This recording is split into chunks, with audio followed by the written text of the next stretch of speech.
嫁人还是上学？我妈让我和妹妹选一个，而嫁人那个要把全部彩礼留给上学的。当妹妹毫不犹豫地走向目光猥琐的养猪大户时，我就知道她也重生了。上一世我嫁给养猪大户后，苦心经营，成了全村第一个万元户。妹妹拿着我的彩礼去上学，却一心攀高枝不读书，最后落魄回村，与我的丈夫厮混在一起，对我捉奸在床后，两人恼羞成怒，把我剁碎了，丢进养猪场喂猪。这一次，我拉过妹妹的手，衷心祝福你们俩把日子过好，比什么都强。刚睁眼就看见张志强站在面前，我怒火上涌，准备冲上去给他一巴掌，却被人拦住。你这丫头也不知道矜持一点，就是相中了也不能直接扑上去呀！说话的人正是刘媒婆，是曾经那个老旧漏风的破房子。我竟然回到20年前，媒婆上门说亲那天，还不等我有反应，妹妹江家珍2步上前拉过刘媒婆。刘婶子啊，我看这张家大哥人不错，不如你和他家商量商量，娶我过门怎么样？妹妹这话惊呆了在场的所有人，毕竟在这个年代，一个大姑娘上赶着给自己说亲，可是大逆不道的事。妈妈听了妹妹这惊世骇俗的话，连忙把她拉到里屋，小声嘀咕。我则站在外面低着头，沉默不语，做出一副委屈的表情。看妹妹这反应，她应该是重生了，毕竟上一世的这时候，她可是一心只想去读大学见世面。商量半天，母女俩才从里屋出来。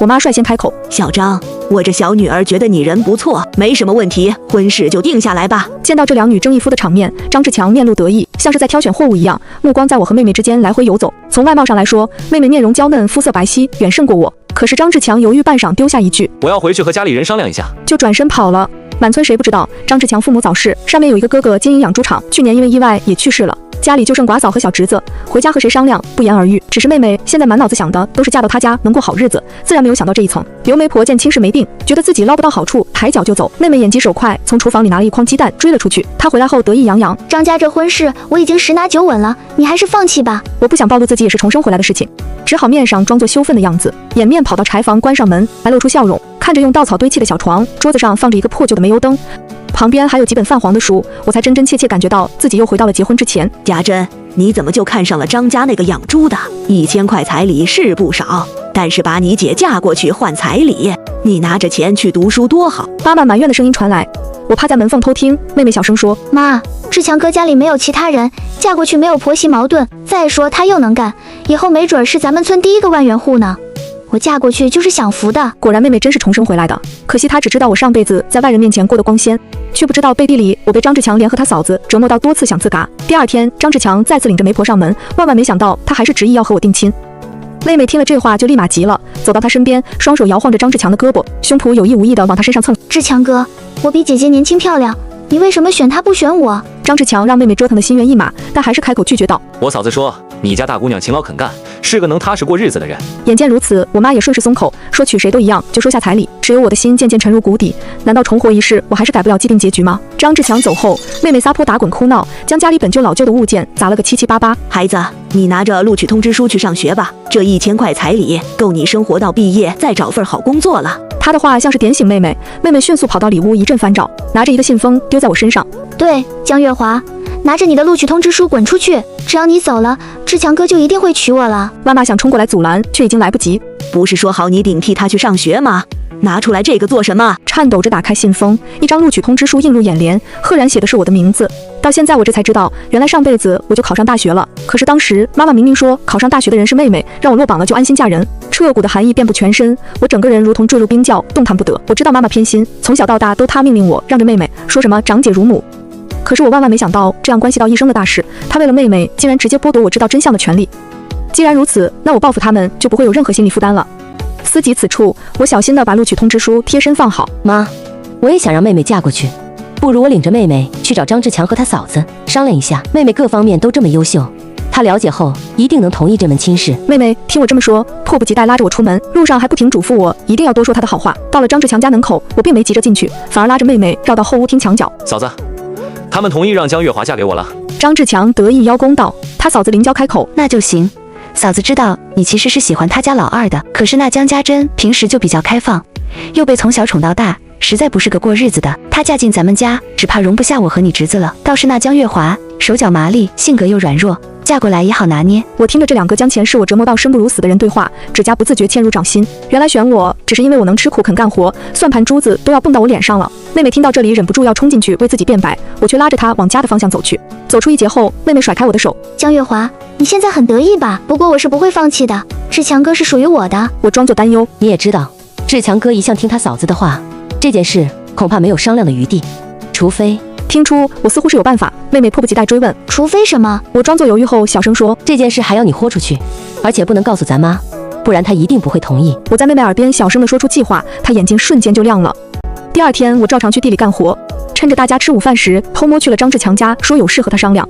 正好我也有事和你说，你嫁过来以后一定要对我嫂子和侄子好。我哥去了，他们孤儿寡母就由我来照顾，千挑两房才是真男人。我压下心底的厌恶，一边口头上敷衍他，一边留意周围，确定没有人看到我们两个。直到走到一间荒废已久的屋子前，我把张志强推进屋内，迅速把门反锁。江月华，你有病吧？把我关起来干什么？随后听见妹妹娇柔造作地喊了一声志强哥哥，我才放下心来。现在的张志强还是个毛头小子，他一定走不出我妹妹的迷魂阵。于是我装作若无其事回到地里，和大家闲唠家常。不多时，我妈火急火燎地来找我说妹妹不见了。村里人都热心肠，听说有人不见了，大家就放下手里的活计，一起帮忙找起来。我引着大家往张志强家走，他嫂子听见外面吵吵嚷嚷，也出来看热闹，跟着人群一起寻找，直到走到那座荒废的破屋附近，有人发现屋子里有不可描述的声音，惊叫一声：咦，里面的是谁呀？这大白天的就干那事，真是不知羞。众人围上去打开房门，里面的一幕惊呆所有人。男人们都趴着争抢着向里望，女人们则是红着脸偷瞄。当我妈挤过人群，看清楚里面的人，绝望地坐在地上哭嚎。我躲在人群中，看见这一幕，心里只觉得畅快。她心里如珠似宝的女儿无楣苟合，被这么多人看到，她应该很难受吧？张志强脸红得像要滴出血来，只低着头不说话。妹妹迅速扯过衣服穿好，把脸埋进膝盖里。我妈揪过张志强的嫂子怒骂：我家清清白白一个大姑娘，就这么被你们毁了，今天说什么也要给我一个说法。她深呼吸，咬着后槽牙说：江家大娘，你说的这是什么话？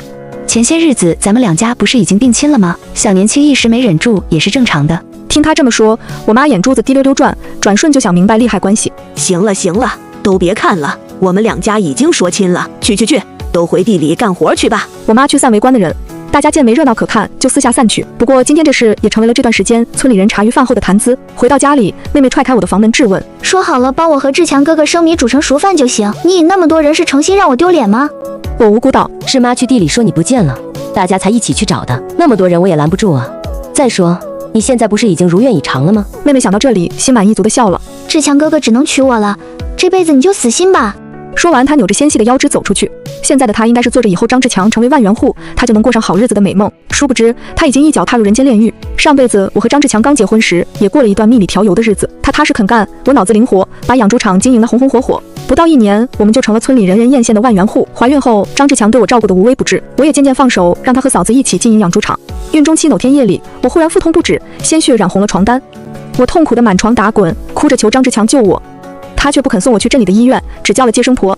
任由我挣扎一夜后，生下了一个死胎，骤然小产，极其伤身。我足足休息了2个月，身体才逐渐恢复。之后，张志强一反常态，对我格外冷淡，而我因为没能保住孩子，心怀愧疚，也不敢和他吵架。直到一天深夜，我起床去厨房喝水，听见张志强和林娇对话，才得知真相。原来他们2个早就在一起了，但是又怕村里人指指点点，只好找人说亲，让张志强先结婚，好掩盖2个人的事。我怀孕后，林娇焦躁不安，怕我生下孩子，张志强就会变心。张志强为表忠心，索性一不做二不休，在端给我的补汤里放了大量兽用催产药，导致我血崩难产。听到这里，我抄起斧头冲了出去，左劈右砍，想要和他们同归于尽。也许是愤怒让我无所畏惧，他们2个人都被吓得瑟缩在墙角，不敢还手。冷静下来，我立刻坐着最早的班车去镇上给自己做了全面检查。因为大量服用兽用催产药，我的身体损伤以后都不能再怀孕了。在这个年代，一个不孕的女人不可能再嫁人。我思考再三，与其2手空空离开，不如借着张家的养猪场多挣些钱，也能过上衣食无忧的日子。回去后，我索性把话说开，我给他们2个当挡箭牌，但是我要养猪场的绝对话语权。也许是前一夜发疯把张志强2人镇住，他们答应了我的要求。于是人前我是风光无限的养猪场老板娘，人后我却要对着叔嫂2人的不正常关系睁一只眼闭一只眼。我索性就努力赚钱，把妈妈住的老房子拆掉，盖了小洋楼，以后我也能有个养老的地方。可妹妹毕业后眼高于顶，一心想嫁富二代，谁知道对方只是把她当作玩物。她落魄回村后眼红我的生活，竟然勾搭张志强滚到一起，2个人奸情被我撞破，合谋把我杀害分尸，扔到养猪场喂猪。这辈子我倒要看看2个人结婚了是不是还能相亲相爱。嘈杂的人生唤回我的思绪。今天是妹妹和张志强的婚礼，2家合起来办了10几桌酒，远比我上一世结婚时热闹隆重的多。妈妈怕妹妹被看清，硬是把1000块彩礼全给她带了回去。妹妹穿上一身红绸做的连衣裙，整个人妩媚至极，张志强眼睛都看直了。拜堂时，妹妹娇滴滴给张志强嫂子敬茶，我在心里腹诽，这3个人的日子一定会热闹无比。婚礼过后，我回家收拾东西，拿好录取通知书，准备和妈妈要些学费。我和你妹商量过了，她嫁人了，家里就剩我一个，你还读啥书？有没有用？从明天开始，你跟我一起去大队挣工分养家，他轻描淡写几句话就绝了我2辈子所有指望。正当我万念俱灰时，一行人来到家里，为首的是村长，还有几个从小看着我长大的叔叔婶婶。江家嫂子，这就是你的不对了。月华可是恢复高考以来这几年咱们村唯一一个考上大学的孩子，他上不上学可由不得你。村长抽了口旱烟，每一个字都掷地有声。我妈泼妇本色暴露，就算你是村长也管不了，他是我肚子里爬出来的货，去哪儿我做主。再说他走了，谁养活我？你家二女儿不是嫁到老张家了吗？守家带地的，老张家又有钱，你还愁没人养你？我妈就是一副死都不松口的样子，大有今天谁带我走就和谁拼命的架势。邻居婶子开口：江大嫂，上学可是别人求都求不来的，你想想，你大闺女要是能找个城里女婿，以后接你去享福，那可真是咱们村独一份了。听到这话，我妈神色开始松动，毕竟上一时她让妹妹顶替我上学，就是打的这个主意。让她上学可以，但是学费我可是1分没有。村长又是动之以情，晓之以理，劝说半天，他才不情愿地从手里的礼金里点出50块钱递给我。上辈子妹妹上学，他可是把1000块彩礼全部都给了妹妹。两相对比，我彻底对妈妈死心。从家里出来，村长几人送我到村口坐车。临别前，村长从兜里拿出个用手绢圈起来的小布包交给我。我打开看，是一卷皱皱巴巴的钱。这是我和村里人凑的钱，有200多，应该够你第1年的花销了。以后的你就自己想办法吧。重生以来，这是我第一次落泪。尽管遭受不公，母亲偏心妹妹，欺辱我也从没有哭过。我跪下给村长重重磕了一个头。村长，你放心，要是我能有出人头地的一天，一定会回来报答您。坐上离家的客车，我悬着的心终于放下来。早就猜到妈妈不会轻易放我离开，更别说给我掏学费了。所以妹妹婚礼，趁着大家吃席的时候，我借着敬酒的名义，挨桌说了我考上大学的好消息。当时只盘算着能让他们劝我妈放我走，但是大家给我凑学费是我没想到的。我在心里暗自发誓，以后一定要回来报答他们。到达京市，我就开启了全新的生活。这个年代知道信息差，不愁赚不到钱。白天在学校上课，晚上我就在学校外面摆摊。有了多活10年的经验，我自然知道最流行的是什么。从头绳、袜子等小件物品开始，我选的东西很快都能卖光。再到后来，衣服、磁带，短短1个学期我就挣够了5000块钱。当然，我的野心不止于此。正当我学习挣钱两头抓，忙到脚不沾地的时候，我见到了前生今世一直挂念的人。那人穿着一身灰色的中山装，只是站在那里，就像冬季白雪皑皑下的青松，傲然独立。杨君之，我在口中艰难地重复着这个名字。记忆铺天盖地袭来，我能考上大学，他功不可没。在我读高3的时候，妈妈借口家里她身体不好，说自己不能下地干活挣工分，让我辍学养家。可即使每天下地干活，我也没放弃继续读书，偷妹妹的课本誊抄下来，摸索着学习。就是这时，我和杨君之熟悉起来。他是下乡知青，家里通了门路，拿到了返乡名额，却因为我延迟半年才返程。他发现我除了干活之余，一直在偷偷背书，索性就留下来给我辅导。他就像是我贫瘠生活中唯一一道光，让我平静的心起了层层涟漪。他和我从小到大见到的所有人都不一样，说话时永远慢条斯理，语气柔和，却让人不自觉地信任他。相处下来，我自然而然对他心生爱慕，可是自卑却让我开不了口。高考前，他突然不告而别。我原想着，要是能考上大学，走出山村，就光明正大和他表白，给自己一次勇敢的机会。可前世因为妈妈的谎言，我终究没能走出大山。重生后，为了生计奔波，我根本不敢奢望能再见到他。杨君之目光透过人群落在我身上，眼中是一闪而过的欣喜。我却不愿再和他有交集，收拾摆摊的东西，火速逃跑。直到跑到寝室外的树林，我才停了下来，大口呼吸着新鲜的空气，来平复悲喜交加的情绪。江玉华，你等等。听到他的声音，我全身就像触电一般僵硬在原地。回头看去，杨君之因为奔跑脸颊泛红，双眸却神采奕奕，就像漫天星光都落在他眼中，让人移不开眼。你是不是看过信觉得我唐突？即使你拒绝我也没关系。你一个女孩子孤身来到京市，无依无靠，不能做情侣，也请你给我一个照顾你的机会。你把我看作朋友，或者是可以信赖的哥哥也行。似乎是怕我再次跑掉，杨君之拉住我的衣袖，连珠炮似的说个不停。没有了从前的端庄自持，我却迅速捕捉到他话里的关键。他曾经给我写过一封信，在杨君之的解释下，我才知道他当时并非不告而别。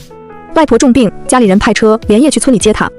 时间仓促，他只能路过时去我家送信，没见到我，只好拜托妹妹转交。不用想也知道，那封信肯定是被妹妹藏起来或者丢掉。阴差阳错，我和杨君之上辈子就那么错过了。既然上天给我重来一次的机会，那我何不紧紧抓住属于我的幸福？思及此处，我小跑几步扑进他的怀里，眼泪不自觉地流了下来。杨君之似乎是被我吓到，一个劲儿替我擦去眼泪，轻声安慰。杨君之在我隔壁学校就读，白天我们两个各自上课，晚上他会陪我在校门口摆摊。他还在自己的学校卖力为我宣传，我的小摊也越来越受欢迎。时间如白驹过隙，一晃眼4年过去了。毕业后，杨君之留校做了老师，而我在京市也拥有了自己的铺面。刚恋爱第1年时，我们就见了家长。原本家庭条件悬殊，我做好了被嫌弃的心理准备，却没想到杨君之早就在家里为我做好铺垫。第一次上门，杨父杨母格外热情。吃饭时，杨母还牵起我的手，笑着调侃：“当时刚下乡时写信哭着喊着要我们想办法接他回来，结果有了返程名额，又一直拖延不肯回来。现在才知道是留下追媳妇了。你放心，以后这混小子要是敢欺负你，我第一个饶不了他。”在杨家，我才第一次感受到家的温暖。原来亲人之间的相处也可以是那么和睦。定下婚期，我决定回一趟老家。现在的我算是身价颇丰，当年要是没有村长和乡亲们的帮助，我也没法逃出来。是时候报答他们了。回乡的时候正值暑假，杨君之陪我一起返乡。回去前，我已经和村长通过电话，开车才到村口。村长领着乡亲们出来迎接。在人群中，我看到妹妹，她变得行销鼓励，短短4年，整个人却老了10几岁。看来这些年她的日子并不好过。反观现在的我，保养得宜，穿着时髦，已经是一副标准的都市丽人打扮。妹妹仇恨的目光仿佛淬了毒，恨不能把我千刀万剐了一般。到了村长家里落脚，我才打听妹妹这几年的近况。原来妹妹新婚时和张志强也算和睦，只是张志强虽然踏实肯干，但是为人木讷，并不知道该如何推销自家产品和维护客户。而妹妹自打嫁过去，就整日花枝招展，做着当富太太的美梦，从不去帮忙，所以养猪场生意并没有太大起色。婚后第2年，妹妹撞破张志强和他嫂子的奸情，一气之下回家找妈妈告状。妈妈本来就是10里8乡有名的泼妇，现在自己宝贝的小女儿受了委屈，便天天叉着腰在张志强家门口叫骂。这件事闹得人众皆知，张志强的嫂子羞愤难当，投湖自尽。被捞上来后早就咽了气。之后妹妹觉得没有后顾之忧了，就回张志强家过日子。可是自此之后，2个人便3天一大吵，2天一小吵。一次争吵后，2个人动起手，妹妹不慎流产，2个人彻底沦为一对怨侣。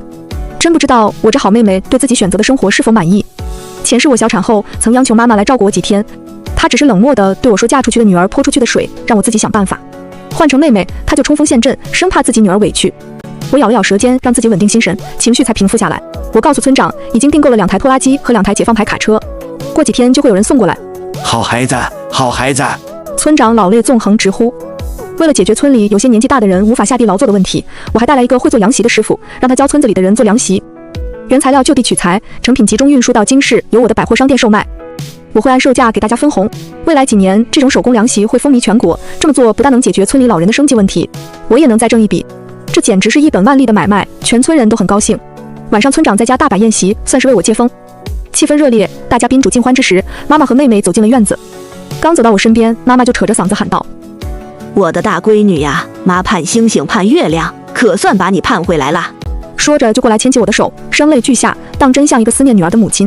我心里知道她这是无事不登三宝殿，我冷着脸不动声色，抽回手。月华，你现在有出息了，难道想不认我和你妹妹了？我懒得和她废话。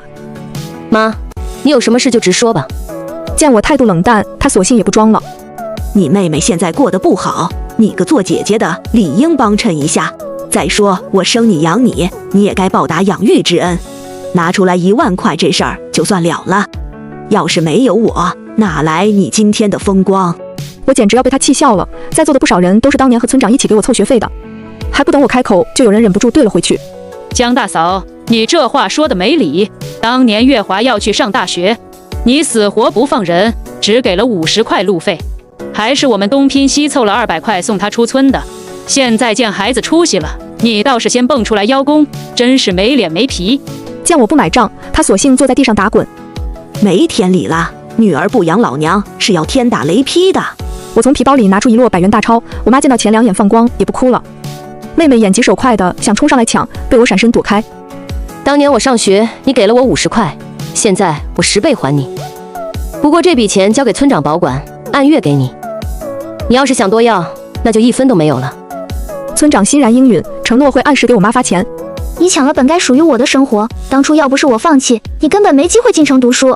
我这妹妹当真可笑，明明前世今生她都是自己做的选择，到头来生活不如意，还是会怪在我头上。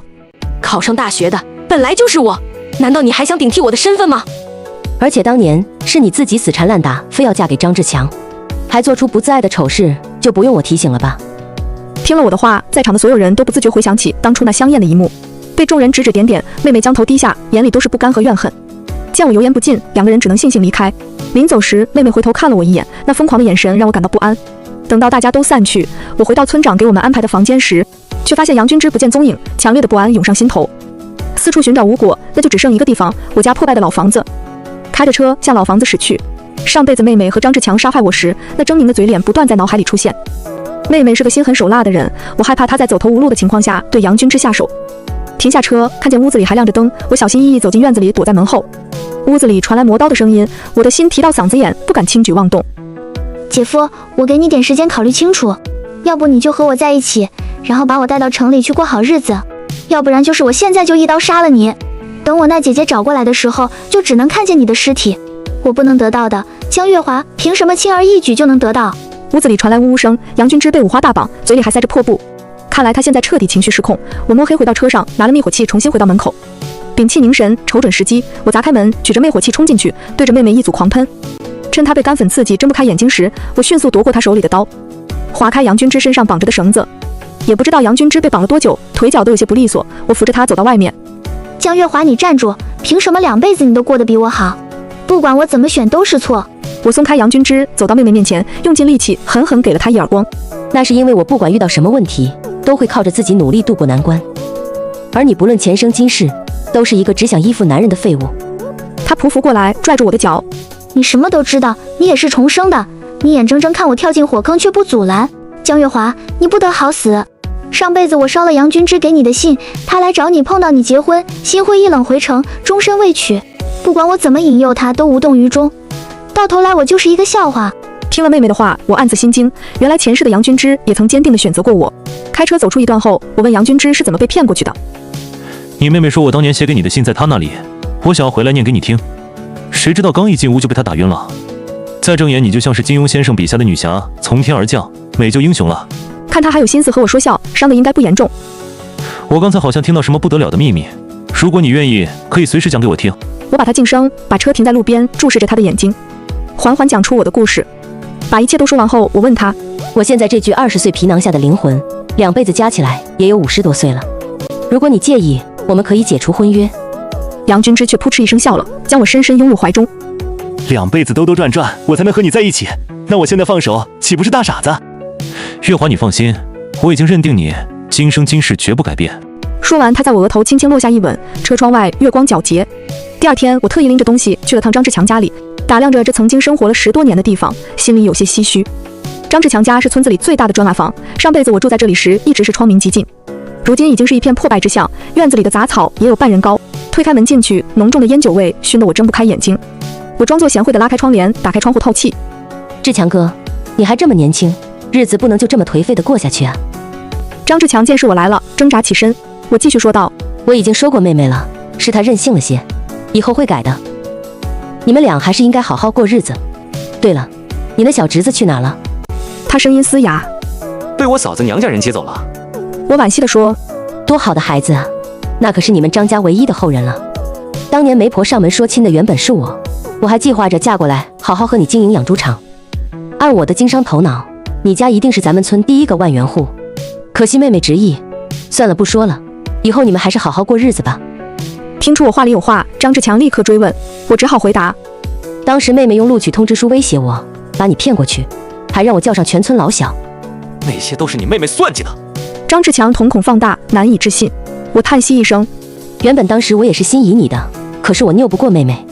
如果是我嫁过来，一定会善待你嫂子和小侄子的。说完我就起身离开，剩下的就让张志强自己慢慢想吧。原本我也不想对妹妹赶尽杀绝，可是她昨天的言行举动明显不正常了。为了分散她的注意力，我只能挑拨张志强2句，好让这对渣男贱女继续相爱相杀。这辈子我只想保护我和我爱的人。变故比我想象中来得快，下午就有人火急火燎地到村长家报信。不好了，村长，张志强把他媳妇儿捅死了，自己跳河自尽了，你快去看看吧。和村长一起赶过去，现场惨不忍睹。妹妹身中10几刀，血肉模糊，临死前还向门口的方向爬去。经过接二连三的打击，妈妈变得神志不清。我又给村长留下一笔钱，拜托他找个人照顾一下。前世今生所有恩怨终于了解，我终于可以解开心结。这个村子，我这辈子都不会再回来。3个月后的婚礼上，杨君之手捧鲜花，笑眯眯看向我，而我在满堂宾客祝福下，坚定地一步一步走向属于我自己的人生。